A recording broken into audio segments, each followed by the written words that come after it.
It's real and Mirage. A lot of things happen over the sports weekend. It's a lot of overreactions, especially on a Monday. We try to figure out what's real and what's just an illusion. What's not going to happen again.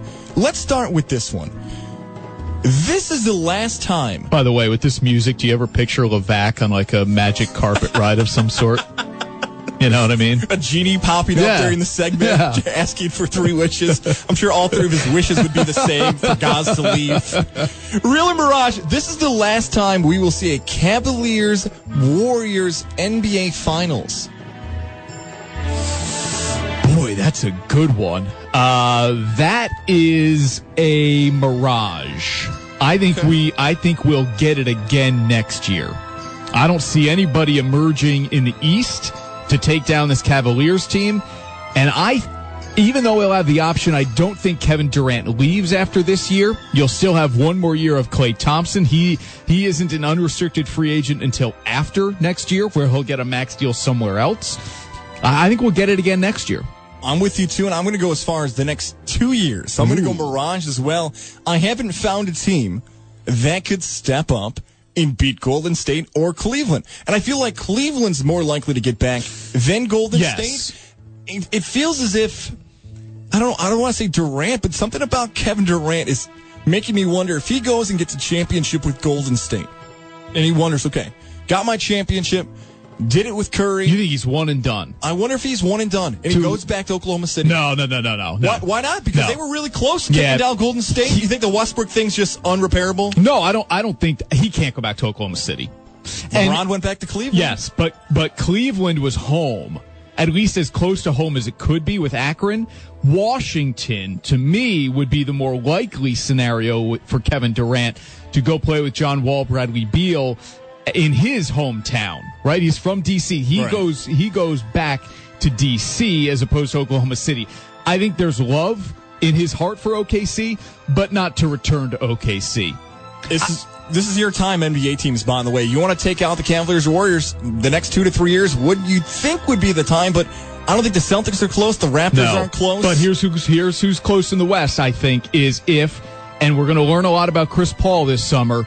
Does he want to win, or does he want to get the money in L.A.? If he wants to win, he signs with San Antonio. Ooh. Now, if the Spurs are able to get him, that makes them very, very difficult in the West, and I think would make things very interesting. If you still have Durant returning to Golden State, that'd be a heck of a Western Conference Finals. Now, that's a big 3. Aldridge, Leonard, CP3. Yep. Woo. Yep. Real or Mirage, the winner of the Yankees-Orioles series is the second best team in the American League.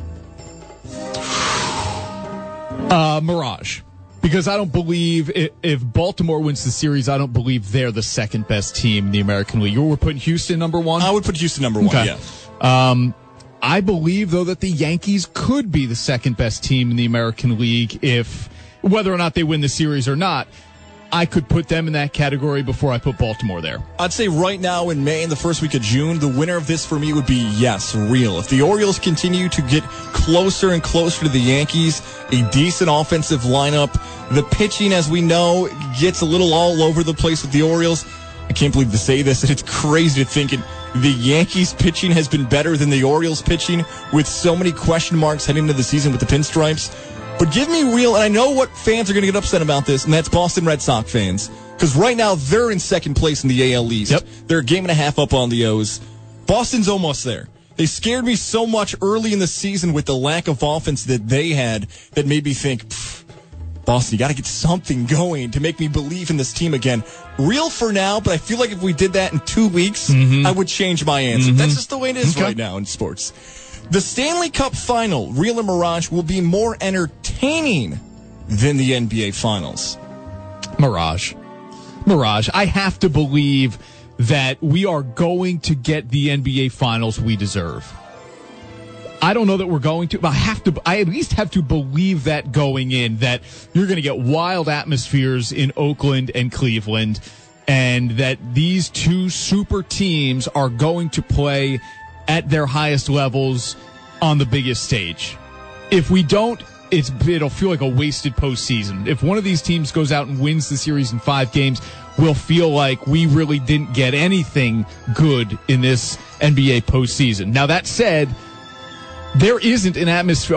Oracle's close, but there isn't an atmosphere that's better than Nashville going right now.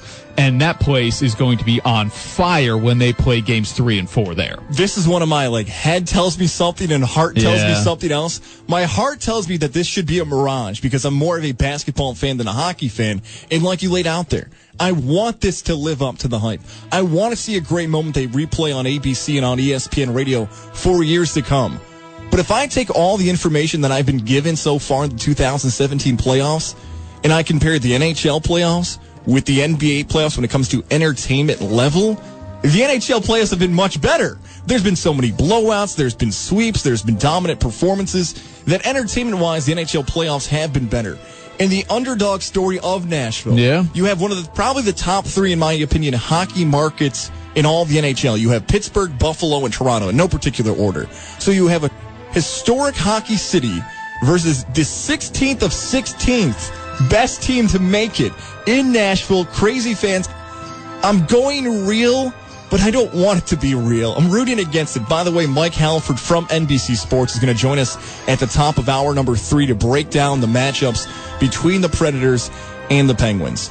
Real or Mirage? We got 3 more here. Real or Mirage? Chris Honorado, you would consider yourself an elite barbecuer. On a scale of 1 to 10, with 1 being awful and 10 being that is your thing, where would you rank your barbecuing skills? This is a total Mirage. Anything that has to do with preparing food, even at the most basic level, I am in the neighborhood of 3. Really? Yeah. Oh, okay. I don't cook. I don't enjoy cooking.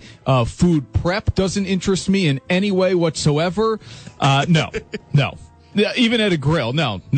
See, I think I want to pride myself on getting better. And we did this Friday. I put myself also at a 3. Levac put himself at an 11. Of course. He thinks he's the greatest barbecue. Look, I'm huge, wonderful, best barbecue ever. Right? He put himself at 11. 3 for me, too. But I give myself a little bit of a pass here. Because you got to remember, the dad's a vegetarian. The sister's a vegetarian. I have the mom who, if it's not well done, she actually has had E. coli before. She never eats chicken wings again for the rest of her life. She actually got sick. So we have 75% of the house freaks out when any type of meat is involved. Tough, then. So I'm not getting a good barbecuing class that I'm taking. So I make my excuses. But you could do a little tuna steak on the grill. Sure could. You could do a little salmon on the Fish vegetarian fish still works? Okay, so not vegan to the degree of... The father was grandfathered in, as I call it. If he didn't eat fish, he would eat nothing. Yeah. The sister has a little bit more options now in that world. So, all right, me and you were both 3s, and I don't think we have to worry about it anyways. No. It's raining out, unfortunately, here in the capital region. This is not going to be a day to cook out. I know you're a big-time streaming service television fan. The Hulus, the Netflixes, all that. Real or Mirage, House of Cards, which comes out season 5 on Tuesday, is the best show on Netflix. I'm way behind on House of Cards. Oh, no! Way behind. Hurry up! Skip the newscast tonight. Quadruple overtime. Just watch it. I know, man. I'm only in season 2.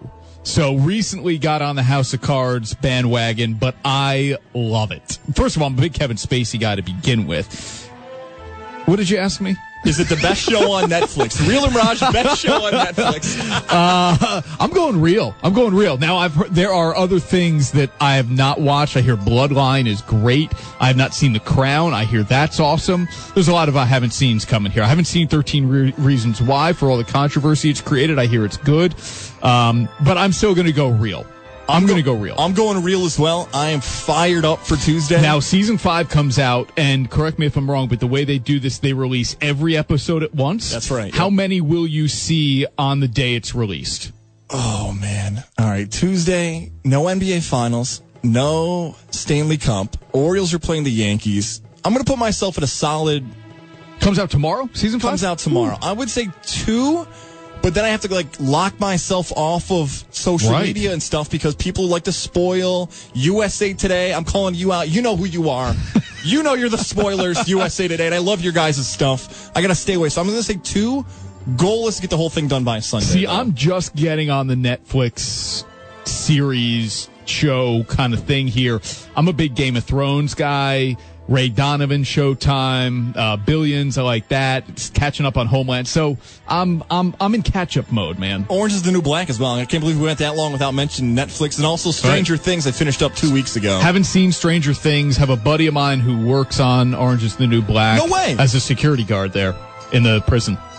In the real prison or in the show prison? Like he's an actor on the show? Yeah, he's an actor on the show.